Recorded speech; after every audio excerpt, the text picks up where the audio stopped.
Imagine having this exact, highly specific molecule that can heal your daily, debilitating physical pain. But that very same molecule is the exact thing that could trigger a deadly cancer recurrence. Right. It's a brutal medical catch-22. It really is. You're dealing with severe tissue degradation. The quote-unquote gold standard treatment is sitting right there on the pharmacy shelf, but your doctor has absolutely forbidden you from touching it. Because for these patients, it creates this completely binary Wallace-Stone situation. The physiological signal required to rebuild that damaged tissue is estrogen. Yeah. But for women who have survived ER-positive breast cancer, I mean, estrogen is the literal fuel they have spent years trying to starve out of their bodies. And that leaves thousands of women entirely locked out of relief. So welcome to the deep dive. Today, we are exploring this bleeding-edge question in regenerative medicine for you. We want to know, can intimate exosome therapy stimulate true structural repair of the extracellular matrix, the ECM, for women who have absolute contraindications to local estrogen? And to answer that, we are analyzing a really fascinating, highly complex stack of sources. We've got quite the reading list today. We do. We're looking at the 2022 Menopause Society Hormone Therapy Guidelines, Cosmetic Gynecology Trend Reports, a brand new 2026 clinical case report from the medical journal Curious Curious. Which is wild, by the way. It is. Plus, a University of Texas Southwestern rat study, regulatory assessments from the UK's Women's Health Clinic, and this deeply intricate paper from Cancer Research detailing how exosomes interact with metastasized cancer cells in the bone marrow. So if we are going to look at how we repair the ECM without hormones, we first have to look at the massive gap in the current landscape of genitourinary syndrome of menopause, or GSM. Right. As we know, the drop in estrogen during menopause basically halts structural maintenance in the vaginal and vulvar tissue, and that leads directly to the severe dryness and dyspareunia, the pain of GSM. Because without estrogen to stimulate the extracellular matrix, the tissue just loses its elasticity. It loses its structural integrity. Right, and for the general population, the standard fix is pretty straightforward. It's low-dose vaginal estrogen. You apply it locally, it binds to the estrogen receptors in the tissue, and it commands the fibroblasts to rebuild the ECM. Which works beautifully. The 2022 Menopause Society position statement acknowledges this is highly effective. Yeah. But that same statement outlines strict contraindications. So things like undiagnosed bleeding, active deep vein thrombosis, and crucially for our deep dive today, known or suspected estrogen-sensitive cancers. The frustration for these patients must just be staggering because, you know, vaginal estrogen has notoriously low systemic absorption. It stays mostly local. Exactly. But because of FDA-required class labeling, every single estrogen product carries a black box warning regarding cancer risk. Even a microscopic bump in systemic estradiol is seen as an unacceptable risk, especially for patients on aromatase inhibitors. What's fascinating here is that aromatase inhibitors are literally designed to crush every last fractional drop of estrogen in the body. Just total estrogen starvation. Exactly, to starve those dormant cancer cells. Yeah. Because the vaginal mucosa is so highly vascularized, oncologists are fiercely protective. They simply will not risk even localized estrogen absorption entering the bloodstream. Okay, let's unpack this for a second. It's like having a perfectly good fire extinguisher to put out a fire in your kitchen, but you're banned from using it because the chemical inside might hypothetically ignite a spark in the attic. So what do you do? Well, the default medical advice for these survivors is to use non-hormonal alternatives, right? Like over-the-counter moisturizers or lubricants. But looking at the massive 2013 survey in our sources, those alternatives are overwhelmingly failing patients. They fail because they are fundamentally superficial. Yeah. The survey data shows high dissatisfaction because lubricants and moisturizers require constant, messy application. And more importantly, they're just temporary symptom management. They just sit on top of the mucosa. Exactly. They do not interact with the cells to rebuild the extracellular matrix. I mean, laser therapies and radiofrequency are an option for some, but they still lack long-term prospective safety and efficacy data for this specific, highly vulnerable population. So if we are completely banned from using hormones to fix the tissue and moisturizers are just a Band-Aid, we basically have to find a way to hack the cell's communication network directly. Which is exactly what intimate exosome therapy claims to do. Right, and the marketing materials in our sources for products like Exofemale and Aceplis, they pitch exosomes as a way to bypass the estrogen blockade entirely. To understand why this approach is gaining so much traction in aesthetic and regenerative gynecology, we have to look at the nanoscale biology of an exosome. Okay. First off, they're not cells. They're extracellular vesicles. Mechanically, they're incredibly tiny lipid bubbles, about 50 to 100 nanometers in size. But wait, here's where it gets really interesting. If we look at the source material, a lot of these commercial exosomes are derived from adipose mesenchymal stem cells, which is fat tissue or umbilical cords. Yes. If they're coming directly from stem cells, how is this different from just traditional stem cell therapy? Are we just splitting microscopic hairs with a new branding wrapper? It's a great question, but the distinction is actually critical to why they're being explored for this specific patient population. Okay, how so? Injecting live stem cells into human tissue carries immense biological unpredictability. Live cells multiply. They can differentiate into unintended tissue types, or they can provoke a massive immune response. Oh, right, because they're alive. Exactly. If a stem cell is a factory, the exosome is just the instruction manual it produces. Ah, okay. So by isolating only the exosomes, you are just delivering the biological blueprints without the risks of injecting live, unpredictable factories into the body? Precisely. For decades, researchers assumed these vesicles were just cellular garbage bags for waste disposal. Just taking out the cellular trash. Right. But we now understand they are highly complex intercellular messengers, packed with proteins, lipids, messenger RNA, and growth factors. Okay, so we take these instruction manuals and we apply them to atrophied vaginal tissue. But if they don't contain estrogen, how are they physically signaling the tissue to rebuild the ECM? They initiate a very targeted cascade of biological events. First, the exosomes carry specific growth factors that stimulate fibroblast activity. Okay. The fibroblasts read the exosomal mRNA and immediately begin aggressively synthesizing collagen and elastin. Which physically rebuilds the structural scaffolding of the extracellular matrix. You got it. They also promote angiogenesis, right? The transfer of vascular endothelial growth factor, or VEGF, forces the tissue to generate new blood vessel networks. Which is absolutely essential. Rebuilding the ECM requires massive amounts of oxygen and nutrients, which those new vascular networks provide. That makes sense. And beyond that, the exosomes transfer antioxidant molecules, things like superoxide dismutase and glutathione peroxidase.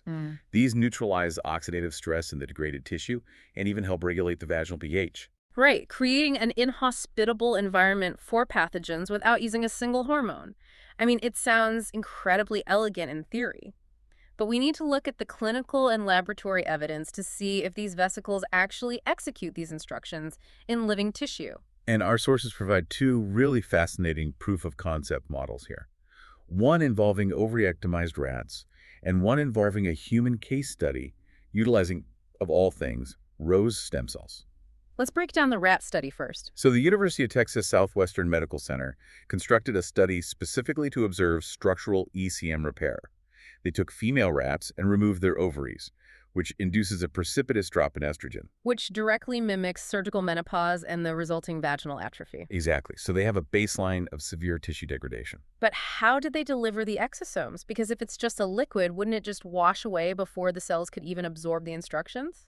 That is exactly why they utilized hydrogel. They derived exosomes from human umbilical cord mesenchymal stem cells, suspended them in a bioadhesive hydrogel, and applied it topically to the vaginal mucosa. So the hydrogel acts as a sustained-release delivery vehicle, keeping the exosomes locked against the tissue long enough for cellular uptake. Yes.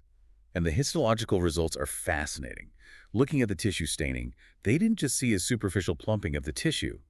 They tracked a specific protein marker called Ki-67. Which is the gold standard for proving active cellular proliferation. Finding elevated Ki-67 proves that the cells in the mucosa were actively multiplying to thicken the epithelium.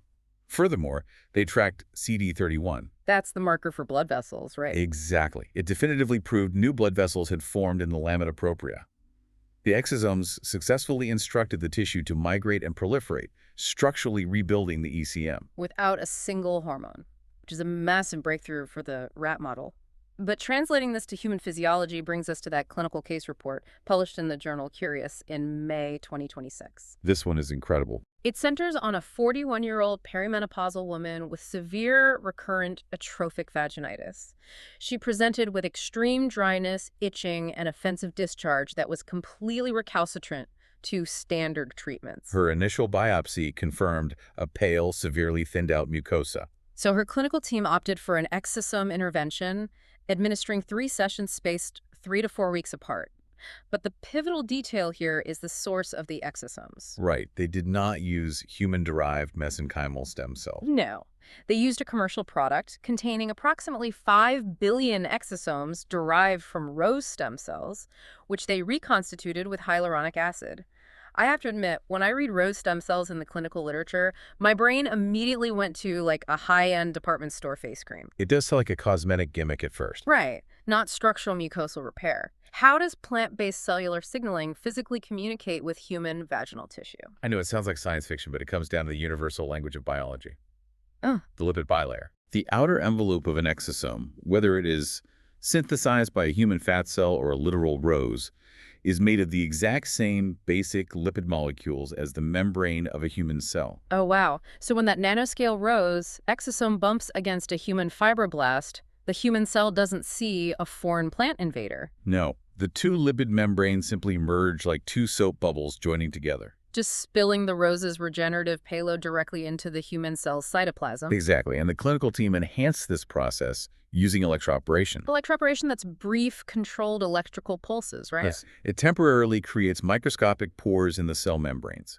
This allows the hyaluronic acid, which acts as a hydrating scaffold, and the exosomal signaling molecules to penetrate deeply into the lamina propria. Far beyond what a simple topical application could achieve. Right. And the follow-up biopsy on this 41-year-old patient really highlights the efficacy of that delivery method. The curious report states her epithelial thickness increased by a categorical 2.5 millimeters. Wait, really? That is a massive structural change. It is. But just as importantly, the pathology report noted that the tissue retained its normal maturation. There was no abnormal fibrovascular stroma and zero signs of dysplasia. And the absence of dysplasia is a critical data point here. Dysplasia indicates abnormal cell growth or precancerous changes. The fact that the tissue rebuilt itself uniformly and safely in the short term, it provides an incredible proof of concept for non-hormonal ECM regeneration. Absolutely. So, okay, we need to pause here. If you are an oncologist or a breast cancer survivor looking at this data, a treatment that bypasses estrogen entirely structurally repairs the ECM and utilizes plant-based exosomes to avoid human biological unpredictability, that seems like the ultimate solution. Took us. But looking at the broader regulatory and oncological data in our stack, the reality is vastly more complicated. It is, and we have to view this through a lens of extreme clinical caution. First, the regulatory framework is struggling to keep pace with the technology. Yeah, the UK's Women's Health Clinic explicitly notes that no injectable exosome product currently holds UK marketing authorization for aesthetic practice. Regulatory bodies are raising significant alarms regarding human-derived exosomes, whether from adipose tissue or umbilical cords.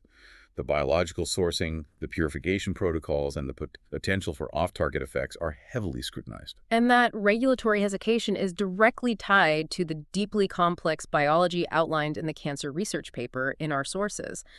If you're a patient navigating this right now, this is where the conversation pivots from cosmetic regeneration to oncology. Right. The women who most desperately need this therapy are seeking it precisely because of a cancer diagnosis. But we're looking at a peer-reviewed paper saying mesenchymal stem cell exosomes in the bone marrow can actively assist breast cancer cells in resisting chemotherapy. Doesn't that raise a massive red flag? This raises a profoundly important question. The paper by Bliss and colleagues illuminates a terrifying biological feedback loop. When breast cancer cells metastasize and infiltrate the bone marrow, they don't just sit there passively. They actively communicate with the endogenous mesenchymal stem cells in the marrow. The cancer cells effectively prime the stem cells, forcing them to alter their exosomal output. Oh man, so the cancer is literally hijacking the stem cells' instruction manuals for its own survival. Yes. The hijacked stem cells begin releasing exosomes densely packed with specific microRNAs, specifically miR222 and miR223. Okay. When the metastasized breast cancer cells absorb these exosomes, the microRNAs alter the cancer cell's gene expression, triggering a state known as cycling quiescence. Which is tumor dormancy. The cancer cells essentially go into hibernation. Precisely. And because traditional systemic chemotherapy regimens like carboplatin are designed to exclusively target rapidly dividing cells, these dormant cancer cells become invisible to the treatment. They just survive the chemotherapy entirely. They can hide in the bone marrow in this dormant state for years, sometimes decades, before eventually waking up, exiting quiescence, and triggering a massive, often fatal recurrence. The paper even demonstrated a therapeutic intervention where researchers loaded the stem cells with anti-mRNAs to neutralize this cloaking effect. They successfully woke the cancer cells up so the chemotherapy could eradicate them in mice. That's incredible. But for the purposes of intimate exosome therapy, the implication is what demands our attention here. We are looking at definitive proof that exosomal microRNAs are unimaginably powerful modulators of cancer cell behavior. Which is precisely why oncologists cannot simply rubber stamp human MSC-derived exosomes for breast cancer survivors. Right. Proponents of the therapy will correctly point out that the vaginal application of a hydrogel is designed to be entirely localized. Much like low-dose vaginal estrogen, the exosomes are meant to interact only with the local fibroblasts, not enter the systemic circulation and travel to the bone marrow. But wait, isn't that the exact same argument used for vaginal estrogen, that it stays local? Yes, it is. If oncologists reject localized estrogen because of a hypothetical systemic risk, wouldn't they apply the exact same rigorous standard to human stem cell exosomes? They absolutely would, and they do. Until we have massive, randomized, controlled, long-term trials specifically monitoring ER-positive breast cancer survivors utilizing vaginal exosomes, the oncological community will remain highly skeptical of any product derived from human mesenchymal stem cells. The signaling power is simply too potent to risk accidental systemic absorption. Exactly. And this circles back to why that 2026 Curious Case report using rose stem cells is so vital to this conversation. Plant-based exosomes might bypass this human-to-human cancer signaling loop entirely. It's a really interesting point. If a rose exosome doesn't contain human miR222, it theoretically cannot trigger cycling quiescence in a human breast cancer cell. It introduces an entirely new variable. Utilizing botanical exosomes for structural tissue repair could offer the regenerative benefits of lipid nanoparticle delivery without the specific microRNA risks associated with human stem cells. But again, long-term data on interspecies exosomal signaling in oncology patients does not yet exist. No, it doesn't. It's a profound paradigm shift in how we approach tissue regeneration. We are basically handing the local cellular network a megaphone. But when dealing with cancer survivors, you have to be absolutely mathematically certain you know exactly what that megaphone is shouting. And more importantly, which cells are listening. That is the central tension of modern regenerative medicine. We have evolved past the point of merely masking the symptoms of the genitourinary syndrome of menopause with superficial moisturizers. Yeah. We actually possess the technology to directly command the extracellular matrix to rebuild itself through angiogenesis and collagen synthesis, entirely independent of estrogen. And for the thousands of women locked out of hormone therapy, this technology represents a fundamental reimagining of their medical options. It is a pathway to restoring comfort, intimacy, and a baseline quality of life that has been stripped away by their necessary cancer treatments. Absolutely. But it is a pathway currently guarded by intense regulatory scrutiny and highly complex biological paradoxes. The transition from the era of hormone replacement to the era of targeted cellular communication is going to require an unprecedented level of clinical precision. The healing potential is undeniably present in the data, but the biological guardrails must be absolute. Which leaves us with a final provocative thought for you to consider. We are currently debating the risks of harvesting exosomes from human fat cells versus extracting them from roses. But if an exosome is fundamentally just a lipid envelope filled with instructions, how far away are we from discarding biological harvesting altogether? Moving into synthetic exosomal engineering. Exactly. Think about it. What if we could 3D print synthetic lipid nanoparticles in a lab? We could engineer the envelopes to contain only the exact growth factors required for fibroblast activation and angiogenesis, completely omitting the microRNAs that interact with cancer cells. We wouldn't have to worry about human stem cell unpredictability or botanical variables at all. Right. We would have a perfectly tailored, risk-free instruction manual because ultimately, patients shouldn't be forced to choose between agonizing daily tissue degradation and a potentially deadly cancer recurrence. We just need to build a smarter, safer way to communicate with our own cells.